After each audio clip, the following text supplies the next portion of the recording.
Hi everyone, this is Heather. Thanks so much for joining me. Today I've got a card tutorial for you and we're going to make this nice thank you card for medical staff. Right now, doctors, nurses, and other medical staff people are really putting their lives on the line to help everyone out during this crisis. I recently lost my grandmother who was in a care facility. My mother is also in a care facility. So I wanted to send something to the nurses, doctors, and staffs to tell them thank you for taking care of my family members. A lot of stamp companies have been extremely generous recently in offering free digital stamps. And My Favorite Things is one of them. They recently offered 4 of their nurse and doctor stamps as a digital download for free. So I thought that would be the perfect way to make a thank you card. Right now, because it's so difficult to get out or to order craft supplies, digital stamps are a really great way to be able to get something new to play with while you're at home. My Favorite Things has offered these images as a downloadable printable PDF. So you can print the entire sheet, but I wanted to show you a little trick where if you wanted to resize them a little bit like I did on my card, I'm going to show you how you can do that. I've opened up my laptop and I've opened up one of the PDFs, and this is the image that I want to be able to resize. I'm going to search my computer for my snipping tool. Most computers and laptops have this already installed. So the little window is going to open up. I'm going to click on New. I'm going to draw a box around the image that I would like. That's going to open it up in a separate window. I'm going to go to File, Save As, and I can put in MFT for My Favorite Things, Nurse. And here's the important part. I want to make sure that I'm saving it as a JPEG file. That way I can change the size of it. I've closed down those windows and I've opened up my Silhouette Studio. This is the program that works with my Silhouette Electronic Studio. It's just a software that I've used for quite some time, so I'm pretty familiar with it. So I really enjoy using it with digital stamps. So I'm going to File, Open. I'm going to go to Digital Stamps. I'm going to type in MFT Nurse. So this was the image. You can see some of the other digital stamps that I've saved. I'm going to open it up. And now that it's on my mat, I can move it around. I can click on it and adjust the size. So I can make it as small or as large as I would like. So previously I did this to all 3 images and the sentiment that I wanted. So what I did was just go ahead and shrink down each of the images that I wanted along with the sentiment in the size that I wanted. And then I just copied them. I like to have multiples of a digital stamp on one page in case I change my mind or the color doesn't really work out. That way I have multiple images to play around with and I don't have to keep continuing to print what I want. So I sized these the way that I wanted them. I've got 3 of each. And then I would just go to the printer setting and print this off. And here's the images just on a plain piece of printer paper. This is something else that I like to do just in case it doesn't come out correctly. I'm not wasting expensive cardstock, so I always like to print a little cheat sheet just to see how it's going to look. And I also can use this to play around with my colors and design, again, so I'm not wasting images or cardstock. So I've cut off one of the sections, and these are the images and the sentiment that I'm going to be using. I've also got like a pale blue-green cardstock for my base, just an 8.5 by 11 sheet of cardstock, cut, scored, folded in half. I also have a piece of printed cardstock from a Muse Studio, and hopefully you can see this has very fine pinstripe lines that match my cardstock. And I have gone ahead with my die cutting machine and used a stitched rectangle frame die from Stampin' Up! That measures 5 1/4 by 4, and I've die cut that. It gives that little faux stitching edge just to give a little extra texture around the pattern paper. I also have one of the smaller stitched rectangles that I'll use in a little while for the sentiment. I printed off my images on Spectrum Noir basic marker pad paper. This has got kind of a, it's probably about 80-pound weight to it, but it has a little bit of a very smooth surface, so I really like it for blending. It works perfectly for markers, but I also find it works really well with colored pencils, which is what we're going to use today. I'm going to be using an alcohol ink blending pen, except I have filled this up with odorless mineral spirit. This was a tip that I learned from Simon Hurley. It works really great for blending in your colored pencils. And today I'm going to be using Prismacolor pencils for my coloring. I'm going to start off coloring my skin tone. And I'm going to start with my lady here on the right. And I'm using light peach to completely color in her skin. And one of the great things about using a blending solution is that you don't have to worry if your lines are a little scratchy or harsh. This is going to smooth everything out. So I'm taking the finer hard point of my blending marker and I'm just going to smooth that color out. I'm moving on to peach. And just around her hairline and the sides of her face where I'd like a little extra color and a little shading and shadowing, I'm going to add a little bit of that peach and go back to my marker and blend that out. I like to use little small swirling motions to blend that color in.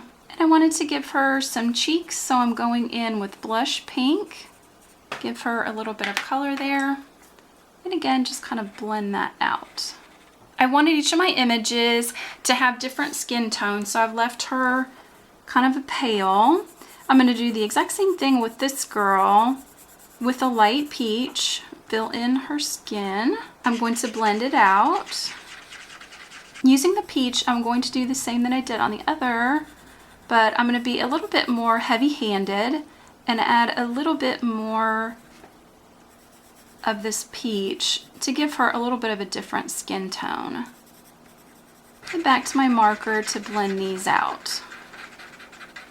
One of the really great things about this technique is that you can continue to add and build and blend your colors. So if I want a little bit more, you don't need to wait for any drying time. You can just go right in and keep building up those layers and blending it out until you're happy. So using the same two skin tones, I was able to give her a slightly darker skin tone than this one just by adding more pressure and more layers of color. And I'm also going to give her a little bit of cheek. When I'm using a pen like this, I like to keep a scrap piece of paper nearby to clean off in between colors, especially if you're going from a darker to a lighter color. You want to make sure that you wipe away any of that color before you move on to the next. For my image in the center, I wanted him to have an even darker skin tone, so I'm using beige sienna. And I think with this, you'll really be able to see how I've just got scribbly, scratchy lines. They don't look very good right now, but when I go in with the pen, that will blend and soften them out. This is one reason I really like using Prismacolor pencils, because they have a high wax content to them, so they blend and smooth out really easily. Next, I'm going in with chestnut for some shading and shadowing and make his skin tone just a little bit darker. So you can see I don't really spend a whole lot of time with the colored pencil worrying about it looking very nicely. You just want to lay that color down and let the blender pen do all the work. And I'm also going to give him just a little bit of cheek. I've wiped my marker clean and I'm ready to move on to their scrubs. I'm using light aqua on this first image. Gonna fill everything in. Again, just real quick and easy. I'm not applying a lot of pressure. I also really like to have my pencils good and sharp for this so I can get into any small areas.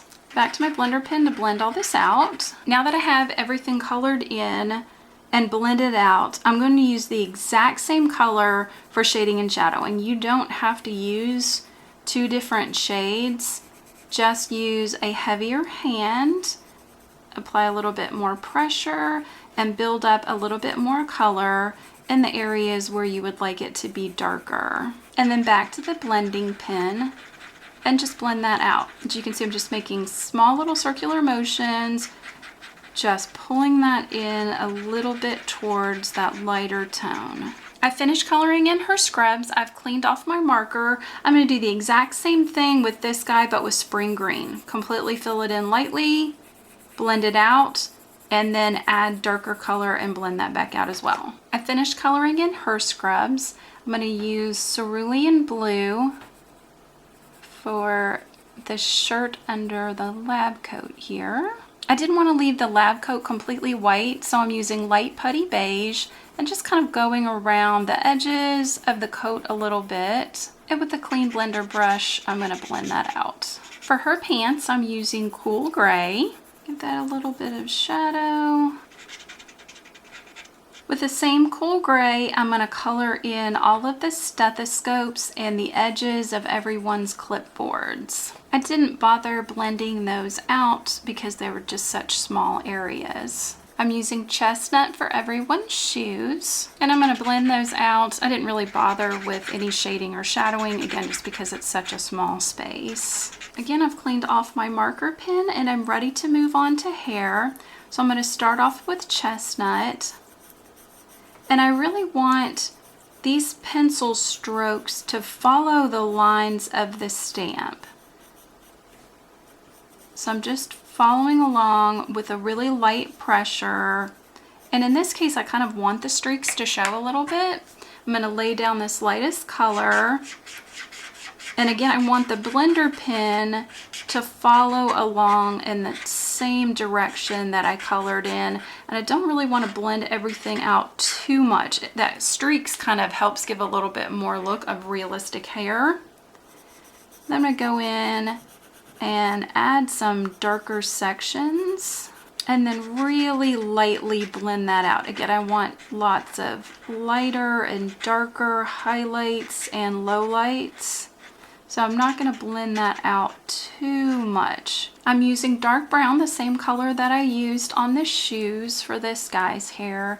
And I want to try and follow along and give a little bit of a realistic look to coloring in the hair.